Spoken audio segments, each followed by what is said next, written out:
안녕하십니까. 뉴욕일보 뉴스포커스입니다. 한국 예문화연구가 하중호 교수가 뉴욕을 방문해 뉴욕일보를 찾았습니다. 이에 오늘 뉴스포커스는 추석에 관해 생각해보는 시간으로 출발하겠습니다. 뉴욕과 뉴저지 일원에도 한민족 최대 명절 중의 하나인 추석을 쇠는 집들이 점차 늘고 있습니다. 하중호 교수께 추석과 제사의 의미를 여쭤봤습니다. 예, 추석은 원래는 어떤 의미를 가지고 있습니까? 추석은 이게 감사, 수확이 된 감사를 하는 것이고, 예. 이 감사한 것을 우리만 향유하는 것이 아니라 조상한테 보고하는 의미가 있거든요. 그 추석은 산자와 죽은 자를 위한 명절로 우리가 봅니다. 설은 산자를 위한 명절로 우리가 그 특징을 한다면은 설은 아무래도 새로운 스타트이기 때문에 좀 긴장되는 것도 있고 앞으로 그 미래를 지향하는 그런 것이 있죠. 한식 같은 3대 명절로 한식 한다면 한식은 이제 돌아가신 분을 산수를 우리가 살피고 오기 때문에 죽은 자를 위한 그 명절이라고 할까요? 미국에 와서도 제사는 꼭 모셔야 됩니까? 공자는 산 사람 위주로 생각한 사람입니다. 죽은 사람 위주가 아니라. 그럼 왜 제사를 가라고 했냐? 젊을 때, 아기 때부터 제사 지내는 그 소꿉놀이도 하고 그렇게 했다고 그 기록이 나오거든요. 그럼 왜 이렇게 했냐? 공자 얘기는 뭐냐면 죽은 사람을 두려워한다든가 잘 모심으로써 내가 혜택을 받는다든가 그런 기복적인 것이 아니라 그렇게 해야지 사람이 겸손해지고 인성이, 인격이 형성이 된다는 얘기예요. 이게 산 사람 너를 위해서 제사를 지내라는 것입니다. 너를 위해서. 죽은 사람은 그래서 공자가 조상은 돌아가셨지만은 돌아가셔서 그 제사를 지낸다는 명분으로 자손이 모이는 겁니다. 거기서 소통도 하는 것이죠. 그 제사를 현지 사정에 맞게 그러니까 원래의 법도를 벗어나서 그냥 이렇게 적당하게 이렇게 지내도 되는 겁니까?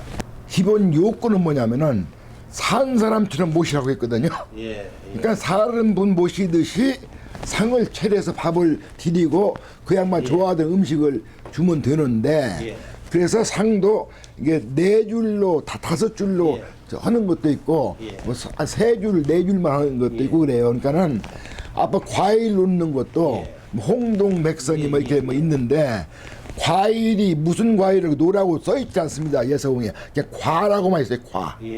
그러니까는 이 지금 새로 추석에 나와는 핵과일들 그 과일들을 그냥 그 진을 해주면 돼요. 거기다가 그리고 아버지가 좋아하시는 그 가운데는 보통 밥상처럼 앞에다가는 과일 넣고 가운데다는 찌개 넣고 앞에다가는 국하고 밥 넣으면 돼요.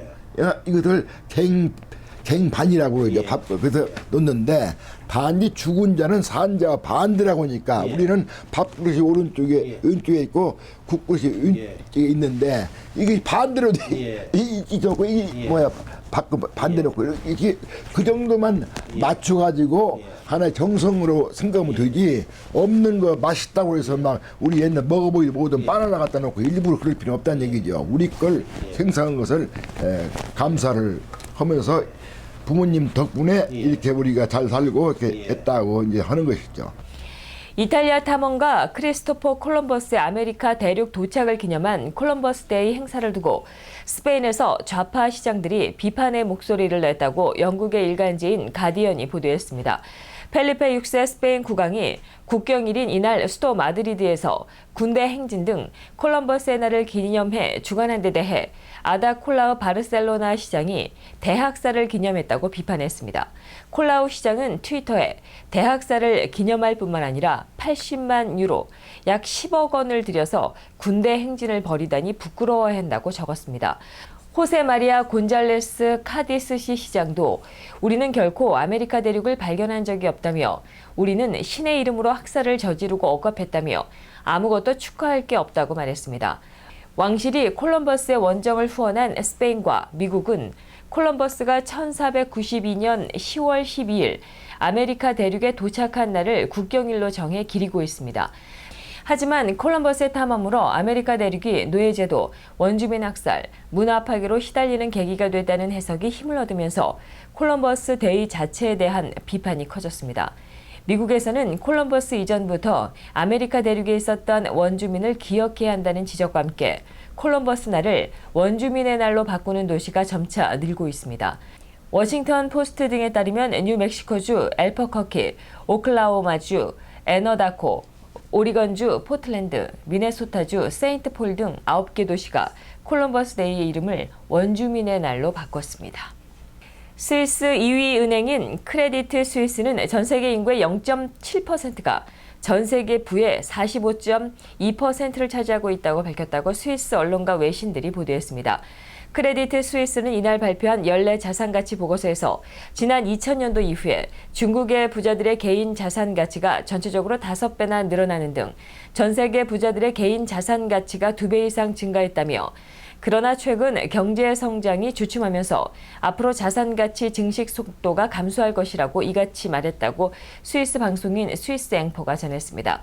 크레디트 스위스는 또 달러화 강세로 지난 2014년 중반 이후에 5천만 달러 이상을 가진 슈퍼 리치 수가 800명 정도 줄었다며 미국이 오는 2020년도까지 113조에 달하는 자산을 가진 가장 부유한 국가 자리를 유지할 것으로는 전망이 되지만 앞으로 5년 동안은 유럽의 부자들의 성장 속도가 미국을 앞지를 것으로 예상했습니다. 이 보고서는 특히 앞으로 5년 동안 전 세계 백만장자의 수가 46%가 증가한 4,930만 명이 넘을 것으로 전망하며 특히 말레이시아에서의 백만장자 수가 현재 2배로 늘어나는 것을 비롯해 중국과 사우디아라비아, 대만, 콜롬비아, 폴란드 등지에서 많은 백만장자가 출현할 것으로 예측했다고 경제전문통신인 블룸버그가 전했습니다. 미 공화당의 대선 주자 도널드 트럼프의 한국 관련 막말을 정면으로 반박한 대학생이 6개월 전 아베 신조 일본 총리의 방미 당시 군 위안부와 관련해 송곳 질문을 했던 한국계 하버드생인 것으로 밝혀졌습니다. 13일 유튜브에는 전날 미 뉴햄프셔주 맨체스터에서 열린 중도 성향의 정치단체 노 라벨스 주최 행사에서 트럼프와 설전을 주고받은 한 학생의 영상과 함께 이 학생이 하버드 대학교의 재학생인 조지프 최라는 글이 올라왔습니다. 최 씨는 지난 4월 27일 하버드 대학 공공정책대학원에서 열린 아베 총리의 연설 후 질문자로 나서 일본 정부가 위안부 동원에 관여했다는 강력한 증거가 있음에도 왜 아직도 위안부 강제 동원을 인정하지 않느냐며 날카로운 질문을 던져 전 세계의 주목을 받은 바 있습니다. 최 씨는 이날 설전에서 트럼프가 당신 한국 사람이냐고 묻자 나는 텍사스주에서 태어나 콜로라도주에서 성장했다고 답했습니다. 앞서 최 씨는 아베 총리에게 질문을 던졌을 당시에도 콜로라도 출신 이민 2세로 알려졌었습니다. 그는 이날 트럼프의 한국 안보 무임 승차론 주장에 대해 한국은 매년 8억 6,100만 달러를 지급하고 있다며 사실관계를 바로잡았습니다. 중국 동북 내륙에 위치한 헤이룽장성이 중앙정부의 1대1로 전략에 맞춰 철도와 백기를 이용해 동북아시아와 유럽을 연결하는 경제 통로 건설에 나섰습니다. 13일 헤이룽장성 6회 실크로드 경제벨트 건설 지도에 따르면 최근 하얼빈에서 2015 해외 언론 초청 헤이룽장 실크로드 포럼을 열어 오는 2025년도까지 6회 실크로드를 동서 방향으로 구축해 황해와 보아이만, 헤이허, 러시아 시베리아 횡단 철도까지 연결하겠다는 구상을 발표했습니다. 사업은 3단계로 나눠서 추진되는데 1단계로 올해 말까지 러시아와 몽골과 함께 3개국 통과 경제 통로 구축 계획을 확정하고 1대1로 연계 세부 전략을 결정합니다. 2단계로는 2016년에서 2020년 항만과 철도, 도로 6회 실크로드 인프라 구축을 완료하고 유라시아에서 가장 빠르고 편리한 경제 통로로 정비합니다. 3단계는 2021년도부터 2025년 사이 만들어진 경제 통로를 종합 운수 시스템으로 발전시키고 에너지 자원 수송과 생태 환경 보호 기반 시설로 용도를 확대합니다. 이상으로 뉴스포커스를 모두 마치겠습니다. 시청해주신 여러분 고맙습니다.